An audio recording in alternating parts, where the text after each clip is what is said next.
Well, good afternoon, everyone. We're going to continue to process a variety of different items this week while discussions continue about how to fund the government between the president and the Democrats.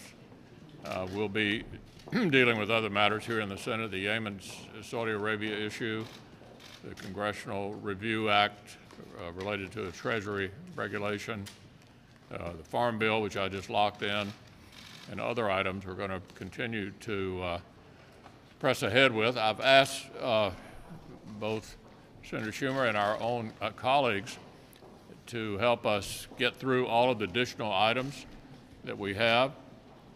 Obviously, shoehorning criminal justice into that complicates the number of things we have to do between now and the end of the year. But with maximum cooperation, magic things happen at Christmas, and that's what I'm counting on.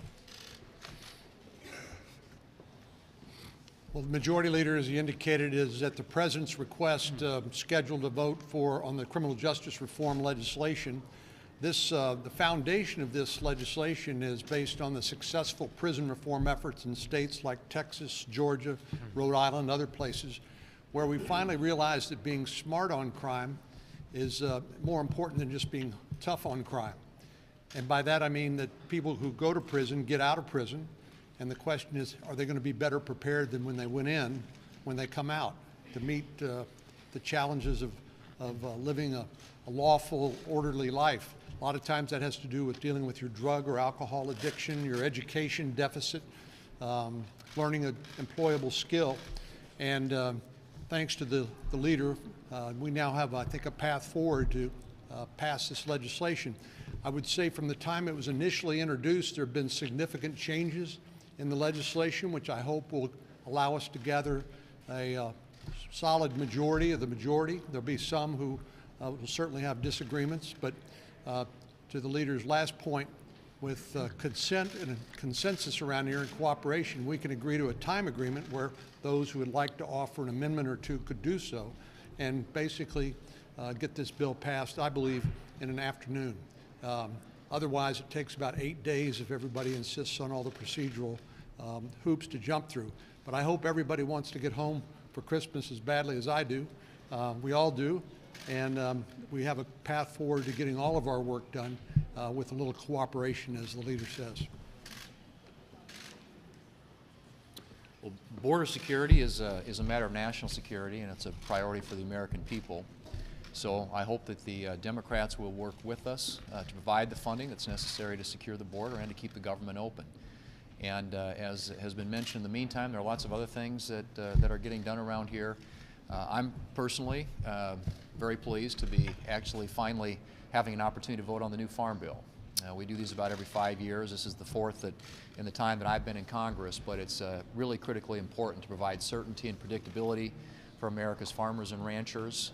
These are the policies that they rely upon.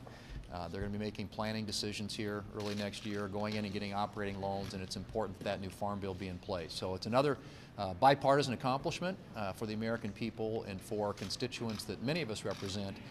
Certainly, for me, it's the #1 industry in the state of South Dakota. And it goes along with a lot of other things that we've gotten done. You've heard me say this before, but you know, in spite of all sometimes the daily grind around here and the issues that get batted around by the media, there's a lot of work that's been done. If you look at just the last couple of months as an example of that, we have passed major opioid legislation. We have passed a water infrastructure bill. We've passed an FAA reauthorization critical to the aviation sector of our economy. The Farm Bill that I just mentioned, Coast Guard legislation, a major piece of legislation that we've been working on literally for years here in the Congress with big bipartisan majorities. So we're going to continue to focus on the things that are important to the American people and do the work that they sent us here to do, and we hope that the Democrats will join us in that endeavor. When I think of national security, I think of economic security, energy security, and border security. In terms of economic security, you've seen the new economic numbers that are out since President Trump has taken office. We've had 4.5 million new jobs, 2.2 million new jobs in America since the tax law was passed last year. The unemployment rate has dropped from 4.8% to 3.7% since President Trump has been in office, and wages, hourly wages, is up by over 5% since President Trump took office. In terms of economic security, I think those are all very good signs. In terms of energy security, you may have seen that this past month, the United States has, for the first time in 75 years, become a net crude oil exporter. So in terms of working toward energy dominance, we are there. And then in terms of border security as being a part of national security, I think we need to fully fund the Department of Homeland Security. President Trump has a $5 billion request in. I think that we need to do the full funding of border security, because border security is national security.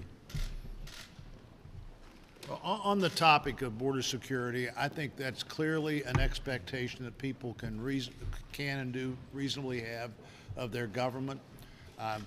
More than 40 Democrats in the Senate have voted for $25 billion of authorized and prior appropriated. I think that's how that bill read, for border security, for fencing and walls.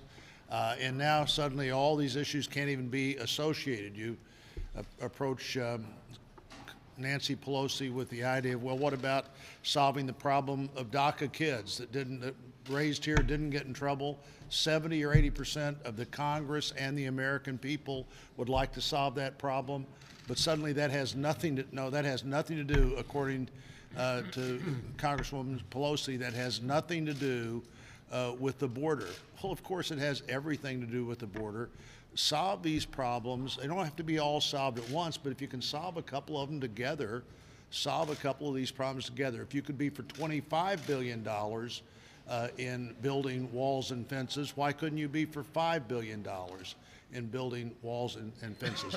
This is not that hard a problem to solve. It is a reasonable expectation of people, of their government, and it would be a good place to start. Leader McConnell. Yeah. Do you see a scenario, now that you're talking about actively moving the criminal justice reform bill, and we have this kind of standoff with the Democrats over the wall, that could lead to a scenario where you merge those bills together in some form, and that one helps facilitate the other, keeping the government open, maybe some more money, and the criminal justice package? Well, we don't know how long the discussion over the government funding issue is going to go on, but in the meantime, we're going to start processing these various items that I listed, beginning with the Farm Bill later today. And so if that occurs, there won't be any need to put any of those items into a government funding bill. So I can't predict when an agreement will be reached on the government funding bill, so we're just going to keep processing these issues as rapidly as we can. And as I said, I'm sort of hoping for a Christmas miracle here, that we'll have a level of cooperation that we don't normally have in getting bills across the Senate floor. That kind of what brings the Nancy. Christmas miracle? Nancy. The president says he's willing to take full ownership of a government shutdown. How does that sit with you?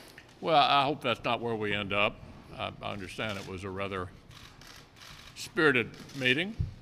We all watched. But I'd still like to see a smooth ending here, and I haven't given up hope that that's what we'll have. Senator McConnell, on Friday night, federal prosecutors implicated the president in 2 crimes. Do you have any concerns about that? I don't have any observations to make about that. Yeah. Mr. Leader, can you explain to the American public why we're talking about a potential step down in this agreement that seems to be over $3.5 billion?